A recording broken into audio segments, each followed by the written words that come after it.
भोसडी, मी तुला मित्र समजत होतो आणि तू साप निघालास. साल्या मलाच घरच्या पाहुणीवर माझ्या बहिणीवर लाईन मारायला निघालास. हे पाय शुभ्या, तू जसा समजता तसा काहीच नसे. मी फक्त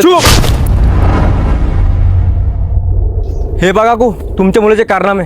अरे एक मुलगी सर्वजण आपल्या गावी आली आहे, ती आपल्या सर्वांची पाहुणी आहे. आणि तुमचा हा मुलगा तिला आपल्या प्रेमाला जलात पासून तिच्यासोबत. बस कर दादा, तोंडाला येईल ते काही पण बोलू नको. त्याचं असं काहीच हेतू नव्हतं.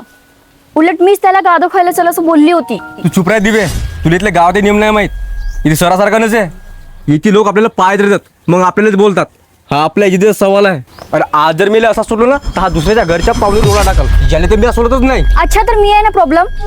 माझ्याच मुळे होतं ना हे सगळं. तर ठीक आहे, मीच जाते हा गाव सोडून. गाव खूप सुंदर आहे तुमचं. इथली माणसं, इथली हवा, सगळं आपलंच वाटतं. पण इथले विचार असे.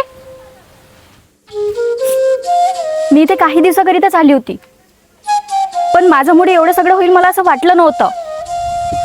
जर माझ्यामुळे तुमच्यामध्ये भांडणं होत असतील तर मीच निघून गेलेली बरी ना. चल.